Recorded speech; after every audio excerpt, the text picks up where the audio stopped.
यमुना तीरा वनचारी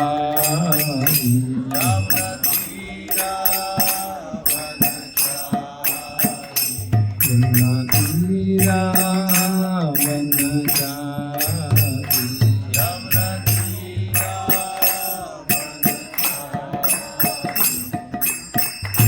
Hare Krishna, Krishna Krishna, Hare Hare, Hare Rama, Rama Rama, Hare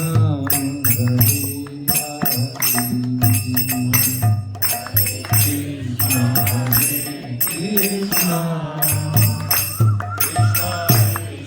Krishna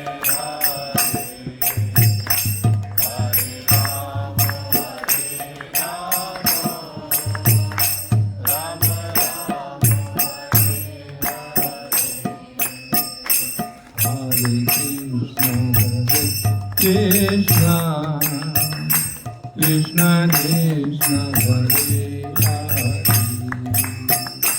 Hare Rama, Rama Rama, Hare Krishna,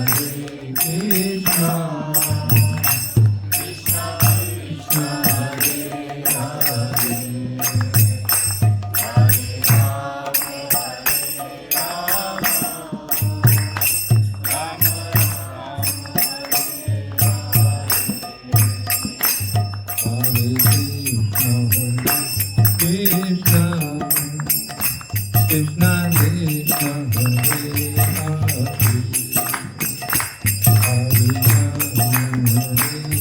Rama, Rama Rama, Hare Hare, Krishna Krishna, Krishna Hare Rama,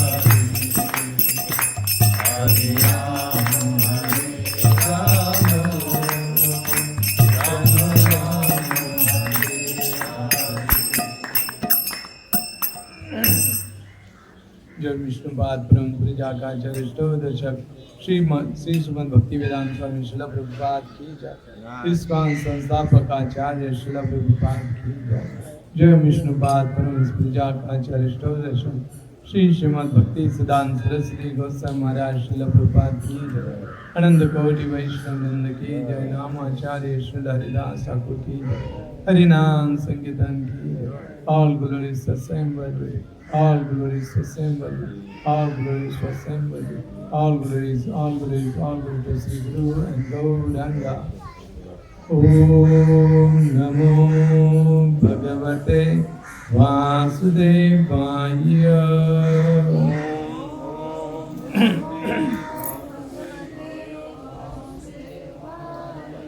Om Namo Bhagavate Vasudevaya.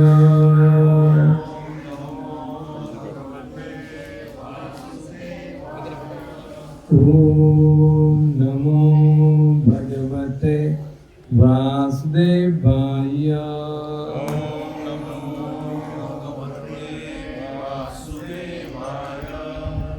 हरे कृष्ण। सबको सुनाई दे रहा है अच्छा से?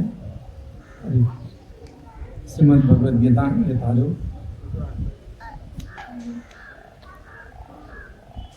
18वां अध्याय और श्लोक number 58, अध्याय 58, जिसका शीर्षक है उपसंहार संन्यास की सिद्धि। श्लोक नंबर 58 पे हम चर्चा करेंगे। दोहराने का प्रयास कीजिए। मच्चिता सर्वदुर्गानि मत्प्रसादा तरिष्यसि अत चेतत्वम् अहङ्कारान् नो शोष्यसि विनङ्क्षसि। अनुवाद और तात्पर्य ध्यान ग्रेस इसी भक्तिवेदांत स्वामी उनके द्वारा अनुवाद। भगवान श्री कृष्ण बोल रहे हैं, यदि तुम मुझसे भावना भावित होगे तो मेरी कृपा से तुम बद्ध जीवन के सारे अवरोधों को लांघ जाओगे।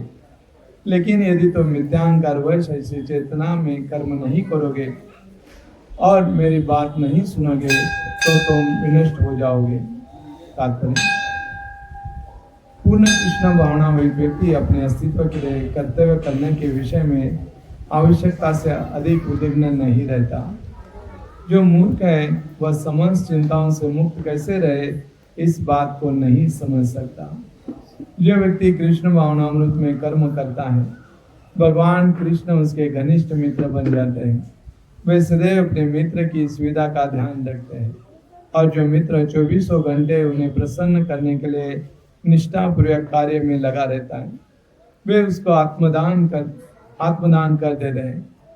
अतः किसी को देहात्म बुद्धि के मिथ्या अहंकार में नहीं बह जाना चाहिए। उसे झूठे ही यह नहीं सोचना चाहिए कि वह प्रकृति के नियमों से स्वतंत्र है।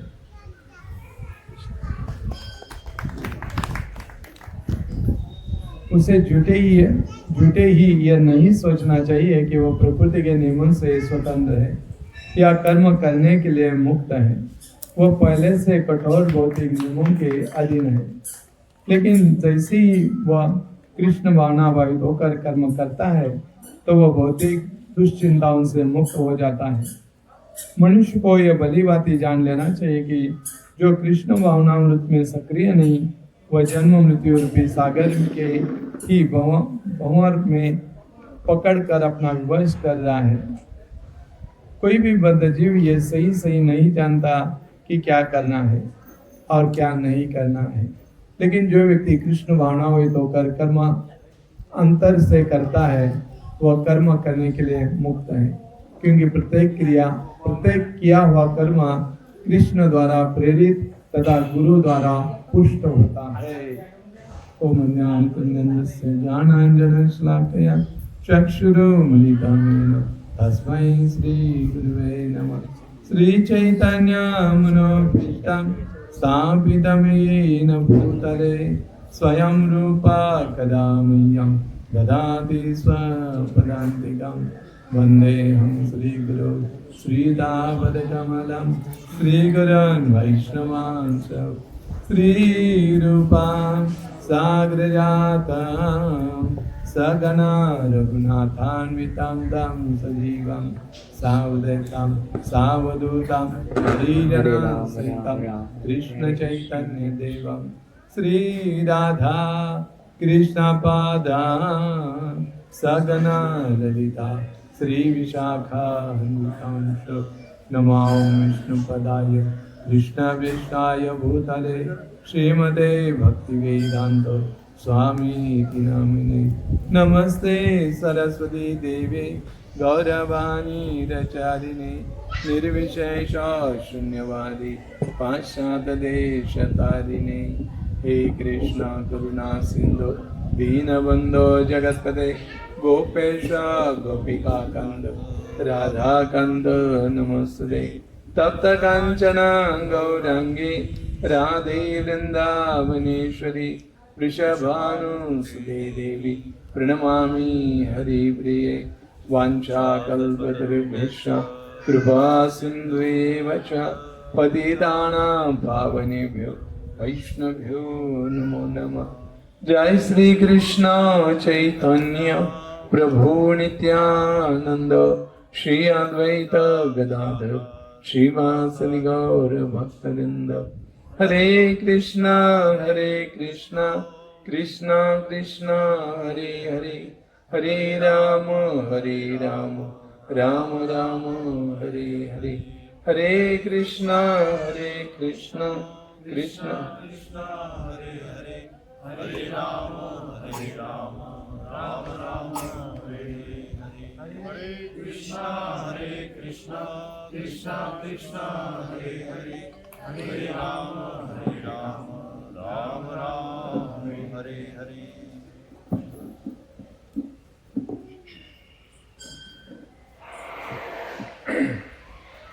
हरे कृष्णा। तो हमें बहुत ही खुशी हो रही है कि आप सबकी सेवा का मौका हमें श्रीमान शुद्धोपरू ने दिया। तो बहुत ही ये सुंदर वातावरण है, भगवान बालाजी का स्थान है। तो इस जगह में ऐसा हरि कथा करना बहुत ही महत्वपूर्ण है और ज़्यादा लाभकारी है। तो यहाँ पर हम देख रहे हैं भगवद गीता का 18वां अध्याय। यहाँ पर बहुत सारे श्लोक हैं जो हमें महत्वपूर्ण है। ये एक श्रृंखला है, ये 4 श्लोकों की श्रृंखला है। 57 में भगवान जी बोलते हैं, चेतसा सर्वकर्माणि मयि सन्न्यस्य मत्परा बुद्धि योगम उपाश्रित्य मच्चित्ता सततम भव। भगवान बोल रहे हैं, सारे कार्यों के लिए मुझ पर निर्भर रहो और मेरे संरक्षण में सदा कर्म करो। ऐसी भक्ति में मेरे प्रति पूर्णतया सचेत रहो। तो भगवान अभी अर्जुन को बता रहे, चेतसा सर्वकर्माणि, कि जो भी हम कार्य करते हैं भगवान की पर निर्भर रहकर और उनके संरक्षण में। यहाँ पर 2 चीज़ें भगवान बता रहे हैं कि उन पर निर्भर रहने के लिए। हम भौतिक जगत में देखते हैं हम किसी ना किसी पर हमेशा निर्भर रहते। जैसे कोई बच्चे रहते छोटे, अगर उनको कुछ संकट आ जाता है या कोई मारने के लिए आता है तो तुरंत क्या बोलता है वो, माँ बचाइए, पापा बचाइए मुझे। तो वो किसका आश्रय ले रहा है? माता पिता का ले रहे हैं, उनके संरक्षण ले रहे हैं। तो भगवान बोल रहे कि यहाँ पर कि मेरे संरक्षण में आप कार्य करो और मुझ पर निर्भर रहो। तो ये बहुत ही महत्वपूर्ण चीज़ है। भौतिक जगत में हम हर एक का संरक्षण करना चाहते हैं या कोई सारे लोग हमारा संरक्षण करना चाहते हैं, लेकिन यहाँ के संरक्षण क्या है, बहुत ही मुश्किलदायक है। क्योंकि हम गर्भ के अंदर जाके रक्षण कर सकते हैं क्या? जैसे भगवान ने परीक्षित महाराज क्या किया, हाँ, अंगुष्ठ मात्र है। जब ब्रह्मास्त्र आ रहा था उत्तरा के गर्भ में, तो भगवान अंगुष्ठ के रूप में जैसे बनते हैं और गर्भ में प्रवेश करते हैं और वहाँ पर परीक्षित महाराज की रक्षा करते हैं। वैसे हम किसी का रक्षा कर सकते हैं? नहीं, यहाँ पर बहुत ही डिफिकल्ट होता है। हम खुद की रक्षा नहीं कर सकते तो दूसरों की क्या बात है। और यहाँ पर जो भी सुरक्षा व्यवस्था है, जैसे आपने देखा इतिहास में कि जिनको बॉडीगार्ड रखे थे जो रक्षण करने के लिए थे, लेकिन वो इन्होंने उनको हत्या कर दी, है ना। समाज इतिहास है कि जिनको ने सुरक्षा रखा था कि इसको रक्षा करेंगे, लेकिन वही रक्षक क्या हो जाते हैं, भक्षक बन जाते हैं। तो ये बहुत ही जगत का नियम है।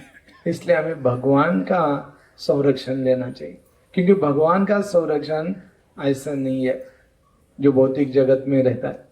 कि भौतिक जगत में हम संरक्षण लेते हैं, जैसे कोई व्यक्ति बड़ा व्यक्ति रहता है तो एक बड़ा कुत्ता घर में रखता है या एक सिक्योरिटी गार्ड रखता है और उनको लगता है कि ये 2 मेरा संरक्षण कर जाएंगे, तो आराम से सो जाता है, हाँ। लेकिन कभी कभी क्या होता है, वो होने के बाद भी वहाँ पर चोरी हो जाती है।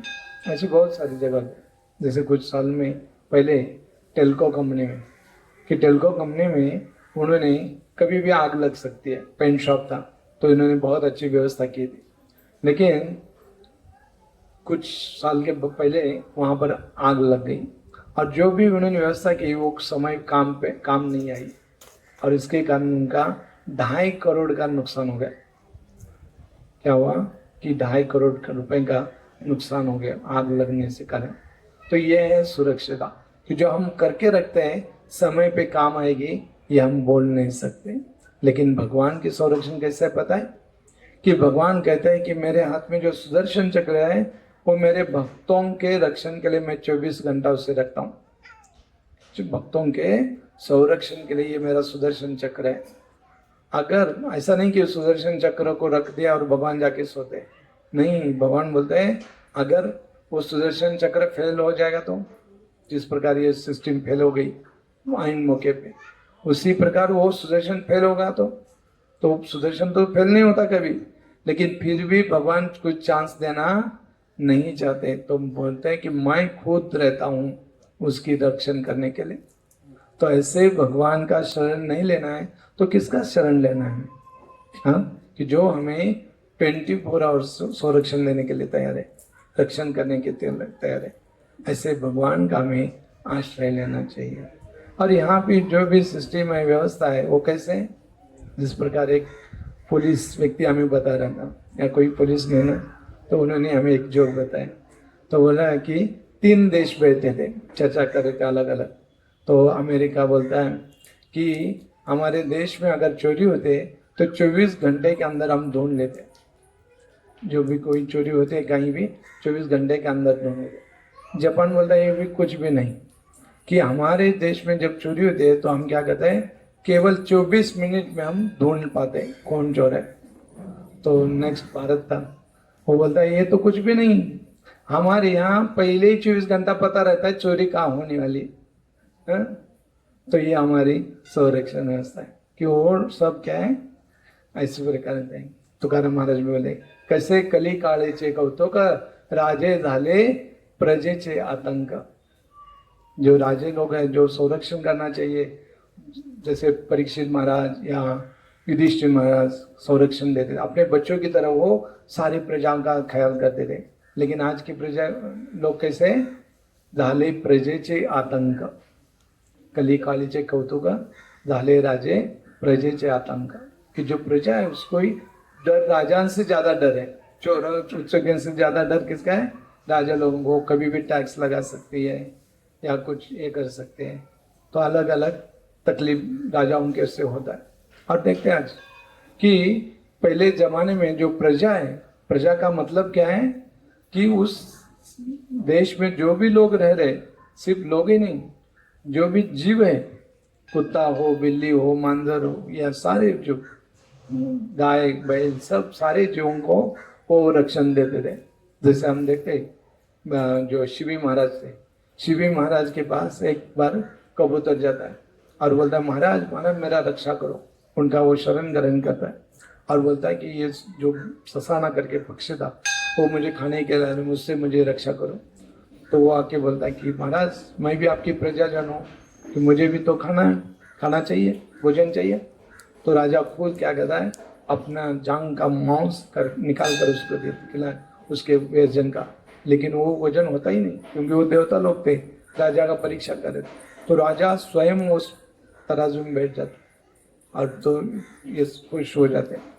तो बताने का क्या है कि राजा इस प्रकार वो पंछियों को भी संरक्षण देते। लेकिन आज देखा जाए तो गाय का संरक्षण है क्या? नहीं, गाय को कौन भी काट सकता है, क्या भी कर सकता है।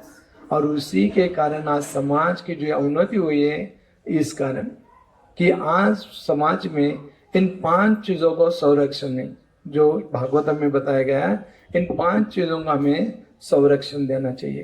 पहली चीज है कि जो ब्राह्मण है, समाज में जो ब्राह्मण है, उन लोगों को संरक्षण देना चाहिए। आज देखते हैं कोई भी व्यक्ति ब्राह्मण का सुनता है तो उसको तो बहुत गुस्सा आने लगता है, ऐसा हो जाता है। नहीं, ब्राह्मण लोगों से बहुत ईर्ष्या करने लगे लोग। वास्तविक ब्राह्मण का मतलब क्या है? ब्रह्म जानाति इति ब्राह्मण। तो इस ब्राह्मणों का भी रक्षण होना चाहिए। प्रभुपाद जी बोलते हैं ये शरीर एक जैसा है, उसी प्रकार जो ब्राह्मण, क्षत्रिय, वैश्य, शूद्र, ये समाज के अंग है, समाज रूपी शरीर के अंग है। जिस प्रकार पूरा अच्छा शरीर है तो उसके पैर है, पेट है, हाथ है और मस्तक है। तो उसी प्रकार जो पैर है वो शूद्र की तरह है, पेट है वैश्य की तरह है, हाथ है वो क्षत्रिय की तरह, और जो मस्तक है वो ब्राह्मण की तरह। तो इसी प्रकार ये मस्तक के बिना शरीर चलेगा क्या? तो बहुत ही इम्पोर्टेंट वो स्थान है शरीर मस्तक का या ब्राह्मण का। तो समाज में भी ये सारे लोगों की आवश्यकता है। ऐसा नहीं कि ये सिर्फ यही लोग चाहिए, यही चाहिए, नहीं, सारे लोगों का से समाज बनता है। और एक दूसरे से वो ईर्ष्या द्वेष न करते हुए एक सहयोग से, एक दूसरे को अच्छे सहयोग से ये समाज चलता है। उसी प्रकार पहले लोग देखते थे कि हर व्यक्ति संतुष्ट रहता था, लेकिन आज लोग एक दूसरे से ईर्ष्या करने लगे, इसलिए वो संतुष्ट नहीं हो पा रहे।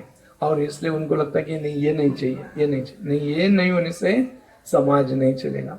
इसलिए प्रभुपाद जी बोलते हैं कि हम इस्कॉन संस्था के द्वारा हम क्या करें, एक ब्राह्मण लोगों को निर्मित करें, जिससे क्या होगा, वो ब्राह्मण का कार्य है कि समाज को ज्ञान देना और वेदों का ज्ञान लेना और बांटना। इससे क्या होगा, लोगों के पास आज सब कुछ चीज है, लेकिन ज्ञान नहीं होने के कारण वो चीजों का कैसा ही उपयोग करना है वो उनको पता नहीं चल रहा है, और सब होते हुए भी वो दुख का अनुभव कर रहे हैं। मनुष्य जीवन का उद्देश्य बताया, चाणक्य पंडित कहते हैं कि मनुष्य जीवन में हमेशा उससे आनंदी रहना, एक क्षण भी दुखी नहीं होना चाहिए, ये मनुष्य जीवन का उद्देश्य। लेकिन हम देखते हैं कितने दिन दिन क्या होता है, दुख में चले जाते हैं हमारे। एक कुछ घटना होती है तो हम वो घटना से बाहर आने के लिए कितने समय लगता है, हाँ?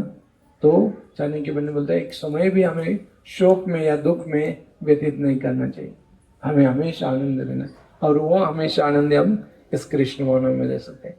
तो ये है ब्राह्मणों का संरक्षण। ब्राह्मणों का संरक्षण मिलेगा तो सारे समाज को मार्गदर्शन कर सकता है, और उन अज्ञान से ऊपर जो आत्म स्तर पर उठा सकता है वो केवल ब्राह्मण है। तो ब्राह्मण का संरक्षण होना चाहिए। दूसरा बताया गया है कि गौ माता का भी संरक्षण होना चाहिए, कारण गौ माता जब समाज में रहेगी तभी समाज में समृद्धि आ सकती है। आज हम देखते हैं कि वो गाय माता का जैसे उनको उपेक्षा किया गया, तभी से हमारी जो संस्कृति रही, जो भारत देश का जो ऐश्वर्यवान देश था, वो पूरा सब अवनत होते जा रहा है, और पता नहीं और कितना अवनत होता जाएगा, क्योंकि गौ माता का हम संरक्षण नहीं कर रहे, गौ माता को लिए कुछ कायदे कानून नहीं बन रहे, इसलिए गौ माता को भी संरक्षण देना चाहिए। फिर कहते हैं कि जो समाज में बूढ़े लोग हैं उन बूढ़े लोगों को भी संरक्षण देना चाहिए।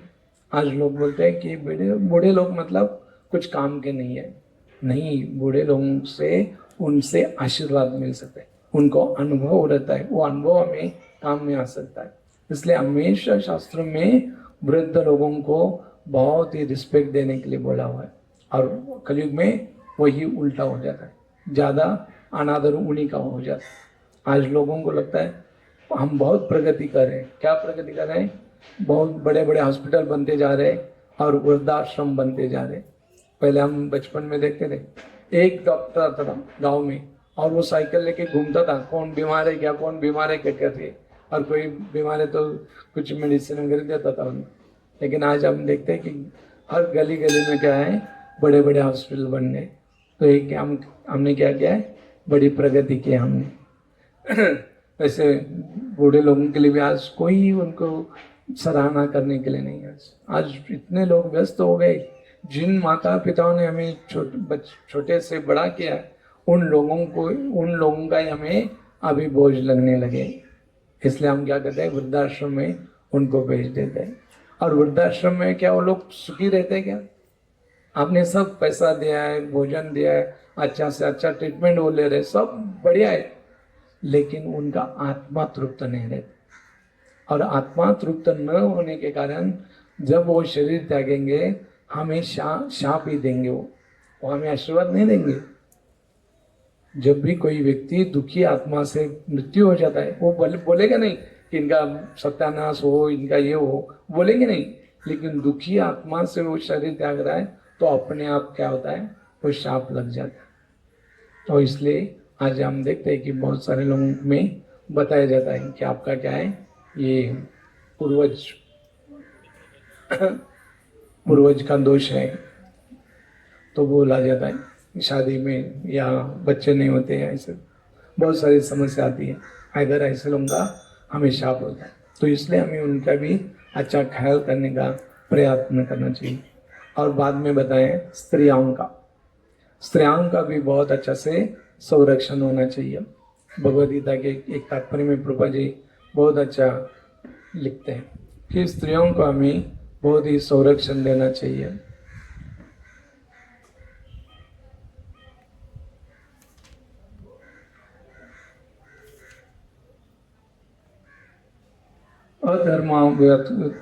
अधर्माभिवाद कृष्ण प्रदूषन्ति कुल स्त्रीषु दुष्टाश्वासने जायते वर्ण संकरम। हे कृष्ण, जब कुल में अधर्म प्रमुख हो जाता है तो कुल की स्त्रियां दूषित हो जाती है, और अस्तित्व के पतन से हे कृष्णवंशी अवांछित संतानों उत्पन्न होती है। तो इस तात्पर्य में प्रभुपाद लिखते हैं, थोड़ा ध्यान से सुनिए जीवन में शांति, सुख तथा आध्यात्मिक उन्नति का मुख्य सिद्धांत मानव समाज में अच्छी संतान का होना है। अगर समाज में आपको शांति चाहिए, सुख चाहिए और आध्यात्मिक उन्नति चाहिए तो उसका मुख्य सिद्धांत क्या है?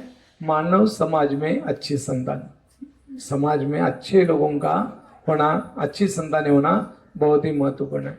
वर्णाश्रम धर्म के नियम इस प्रकार बनाए गए थे कि राज्य तथा जाति की आध्यात्मिक उन्नति के लिए समाज में अच्छी संतान उत्पन्न हो। तो उन्होंने ऐसा प्रकार राज्य बनाया था जो चातुर्वर्ण आश्रम, तो अच्छी संतान हो निर्माण। ऐसी संतान समाज में स्त्री के सतीत्व और उसकी निष्ठा पर निर्भर करती है। तो यहाँ पर बताया गया अच्छे समाज में अच्छी संतान कब कब पैदा हो सकती है? स्त्री के सतीत्व और उसकी निष्ठा पर निर्भर करती है। जिस प्रकार बालक सरलता से कुमार्गगामी बन जाते हैं, उसी प्रकार स्त्रियां भी पतोन्मुखी होती है। अतः बालकों तथा स्त्रियों दोनों को ही समाज के वयोवृद्धों का संरक्षण आवश्यक है। तो यहाँ पर बताए गए स्त्रियों को भी क्या देना चाहिए? संरक्षण देना चाहिए। लेकिन आज हम देखते हैं समाज में बहुत स्त्रियों की एक मशीन की तरह उनका उपयोग किया जा रहा है। उनको कोई श्रद्धा, उनको रिस्पेक्ट नहीं दे रहे। पहले जमाने में लोग उनको देवी कह के बुलाते थे या माता का स्थान देते थे, तो इस प्रकार उनको बहुत ही आदर पूर्वक करते थे। लेकिन आज समाज में देखते हैं कि बहुत ही उनका दुरुपयोग करते जा रहे लोग। लेकिन हमें उनका बहुत ही सम्मान करना चाहिए। और अंतिम है बालक, छोटे बालक है, उनको भी बहुत ही संरक्षण की जरूरत है। उनको अच्छा संस्कार होने के लिए क्या है, ये महत्वपूर्ण है। लेकिन आज देखते हैं हम कि बच्चों को क्या कहते हैं, स्कूल में भेज देते हैं। जैसे एक पेपर में आया था न्यूज़, वहाँ पर बच्चों, छोटे छोटे बच्चे सो रहे ऐसे बेंच पे, और उन्होंने कहा शांतता वर्ग सुर है, तो सब सोए थे। तो उस लेख में बता रहे थे कि हम देखते हैं कि घर में एक बच्चा संभालने के लिए कितना मुश्किल होता है ना। लेकिन वो जो क्या बोलते हैं शिशु क्लास रहते हैं ना, वहाँ पर 30-30, 40-40 बच्चों को 2 माताएं संभालती है। एक ऐसे समूह, तो बता रहे थे कुछ उनको ऐसे देते खाने में, वो सो जाते ऐसे। वो उसमें था, हर स्कूल में करते ऐसे, मैं नहीं बोल रहा हूँ, लेकिन वो जो लेख आया था उसमें उन्होंने पकड़ा था वहाँ पर कि ऐसा हो रहा है करके। तो ऐसे इतने लोगों को क्या करें, बच्चों का संभाल, क्योंकि वो बच्चों को माँ का प्यार नहीं मिल रहा है। अगर जब बच्चों को माँ का प्यार नहीं मिलता है तो बच्चे दयालु नहीं बनते, खूंखार बनने लगते धीरे धीरे। ये देखा गया है कि वो जिस पर व्यक्ति को, मैंने सुना है हिटलर को भी ऐसा ही हुआ, पता नहीं, लेकिन आप देख सकते हैं, तो मैं सुना है। तो इस प्रकार हो जाते हैं। माँ का प्यार कितना जरूरत है बच्चों के लिए, माँ का प्यार हो या दादा दादी का प्यार हो, या संभव नहीं हो रहा है। बच्चों को सिर्फ रो रहे तो मोबाइल पटक देते, देखो मोबाइल, वो सिर्फ कार्टून देखने लगता है और वो भी खुद एक कार्टून बन जाता है। तो ये ऐसी स्थिति है समाज की। तो अगर हमें फ्यूचर में अच्छे समाज के निर्माण करना है तो बच्चों को अच्छा से संस्कार होना बहुत जरूरी है। अगर ये 5 चीज़ों को संरक्षण देना है, और यही कलयुग में 5 चीज़ें दुर्लक्षित है, कोई उन पर ध्यान नहीं दे रहा है, समय के कारण हो या परिस्थिति के कारण हो। लेकिन इसके परिणाम अभी नहीं, फ्यूचर में बहुत गंभीर परिणाम होते जाएंगे। अगर बच्चों को हम अच्छे संस्कार नहीं देंगे तो बच्चे क्या करते हैं, देखते हैं, हम जो बोलते हैं वो नहीं सुनते, वो बच्चे देखते हैं कि हम क्या कर रहे हैं, वो ज़्यादा सुनते हैं। जिस प्रकार एक कहानी है, बताया जाता है कि एक बार एक बच्चा देख रहा था कि अपने माता पिता, अपने उनके दादा से कैसे लोग व्यवहार करते हैं, पिताजी। तो सामने झोपड़ी थी, झोपड़ी में वो पिताजी रहते थे और वहाँ पर एक घंटा बांधे थे। तो घंटा बजाते तो उनको जाते थे, कुछ खाने के लिए देते थे या कुछ मेडिसिन देते थे, ऐसा होता था। और कुछ साल के बाद वो पिताजी गुजर जाते हैं, और गुजरने के बाद पिताजी उनका सब विधि कहते हैं, फिर झोपड़ी में जाते हैं। तो देखते हैं कि उनको एक ऐसा कटोरी था खाने का और घंटा, वो दोनों भी चीज़ें वहाँ नहीं थी। तो अरे बोले कहाँ गया, तो पूछ रहे, तो सबको पूछ रहे, तब उनका लड़का था तो बोलता है पिताजी मैंने रखा है, मैंने रखा है। तो बोला क्यों, आपको क्यों? नहीं, जब आप बूढ़े होंगे ना तो आपके काम आ जाएंगे, इसलिए मैंने सुरक्षित रखा है उसको घर में। तो ऐसा हो जाता है कि हम जिस दूसरों के प्रति कैसे व्यवहार करते हैं उसी प्रकार बाकी लोग हमसे व्यवहार करेंगे।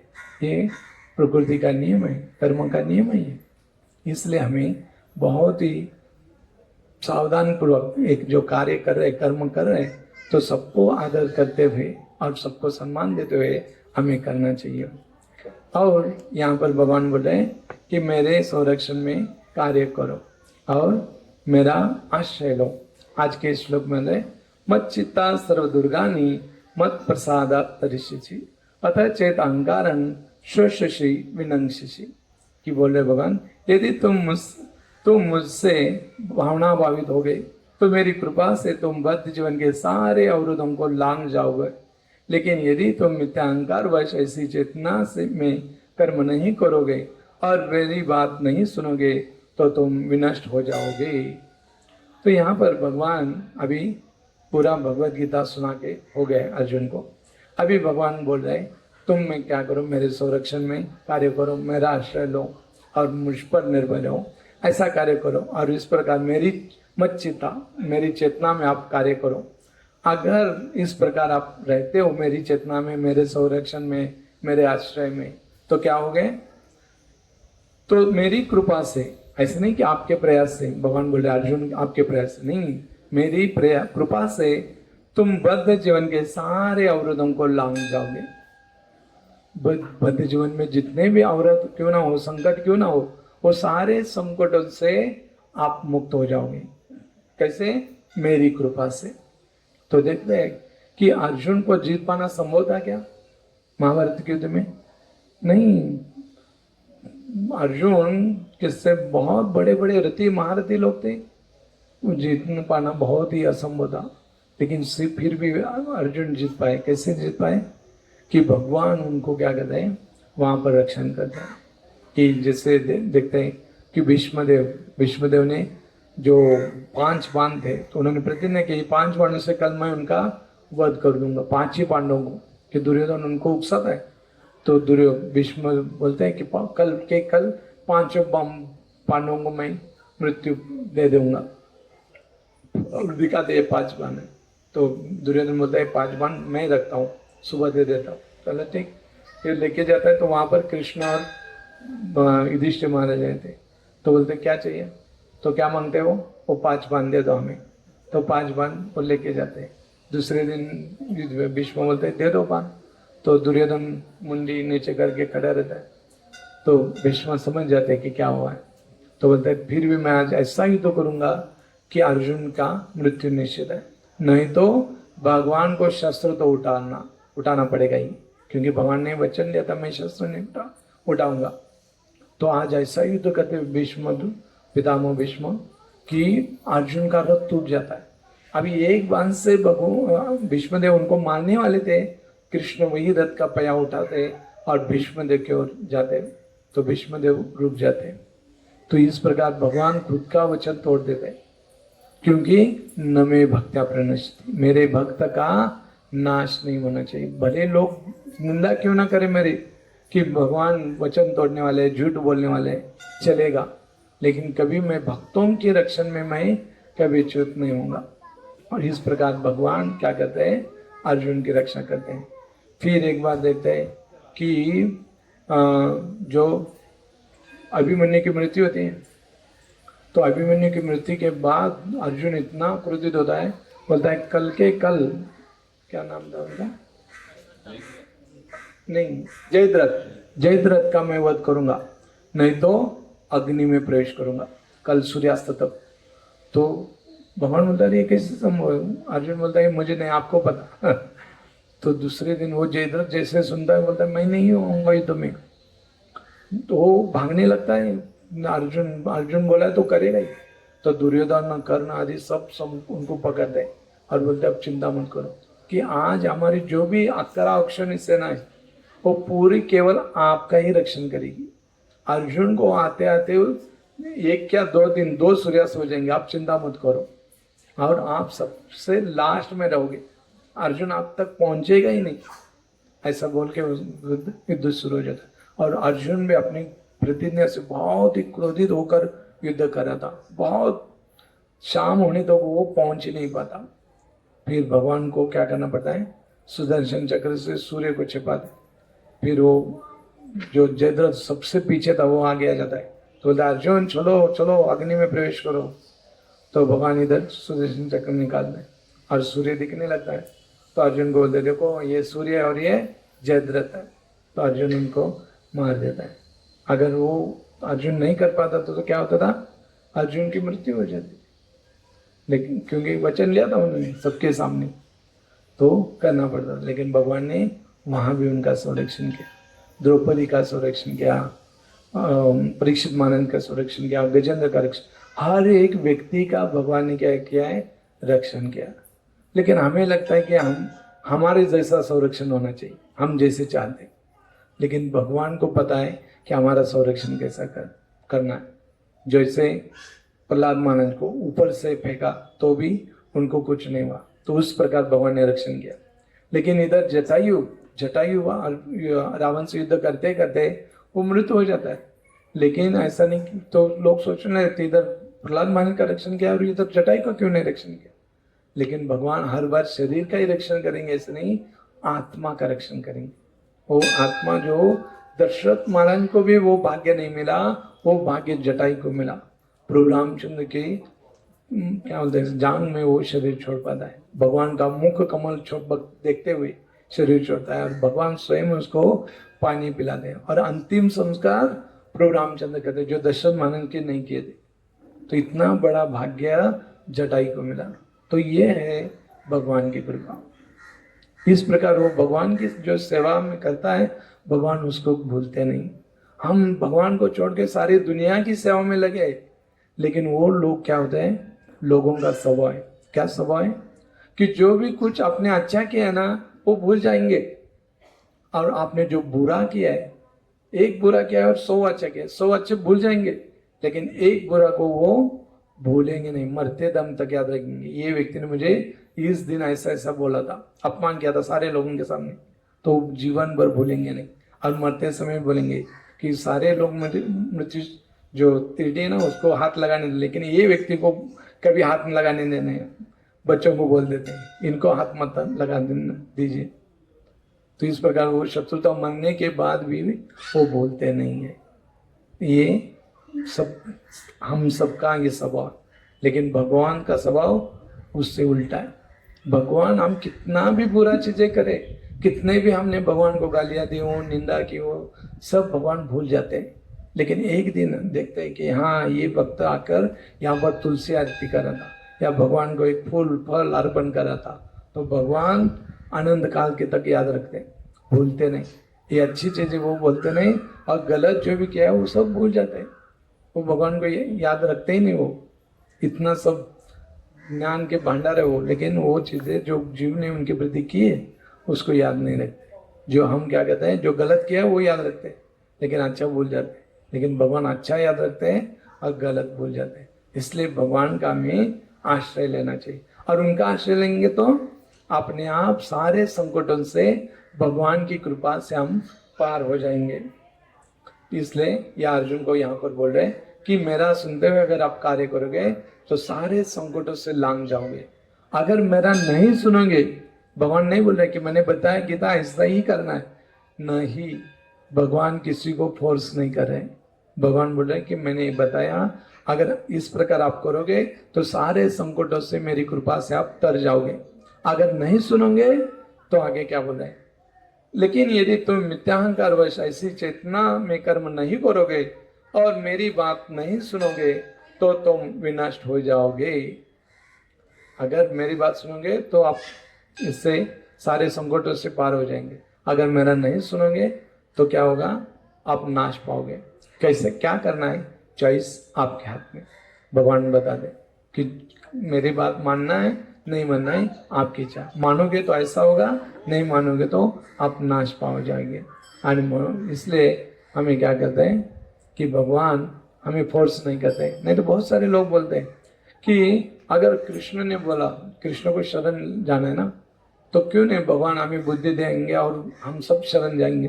हाँ, या बहुत सारे लोग बोलते हैं कि कृष्ण ऐसी बुरी चीज़ों को क्यों निर्माण किया, हम बुरी करते थे ना, अगर बुरी चीज़ें नहीं होती तो हम कैसे करते। तो भगवान जीव को एक स्वातंत्र्य देते हैं। जो प्रेम है, भगवान हमसे प्रेम चाहते हैं। प्रेम ऐसे होता है क्या, जोर जबरदस्ती से, जैसे एक लड़का बोलता है एक लड़की को ऐसा पिस्तौल रखता है, बोल मुझसे प्रेम करती क्या, नहीं तो वो जब तक पिस्तौल है तब तक बोले हाँ मैं करती हूँ, जैसे पिस्तौल चला जाएगी वो भाग जाएगी। तो ये प्रेम नहीं है। प्रेम क्या है, स्वाभाविक से होता है। उसी प्रकार भगवान हमसे स्वाभाविक प्रेम की इच्छा करते हैं। ऐसा नहीं कि जोर जबरदस्ती वो हमें शरणागत लेना चाहते, नहीं, शरणागति ऐसी नहीं होती। शरणागति भगवान अपने जीव अपनी इच्छा से भगवान को स्वीकारता है, तो ये शरणागति। इसलिए हमें भगवान का आश्रय लेकर हमें कार्य करना चाहिए। और भगवान का आश्रय लेना मतलब कि भगवान कलयुग में क्या है, हरि नाम का आश्रय लेना। हरे कृष्णा कृष्णा कृष्णा हरे हरे, हरे राम राम राम हरे हरे। तो यहाँ मैं रुकना चाहूँगा। किसी को कुछ प्रश्न टीका टिप्पणी हो तो आप बता सकते हैं। आगे का तो थोड़ा श्रीमान शुद्ध बाबरों को मैं विनती करता हूँ कि वो थोड़ा हमें मार्गदर्शन करें। हरे कृष्णा। बहुत बहुत धन्यवाद। ग्रंथराज श्रीमद् भगवद गीता की जय, श्रील प्रभुपाद की।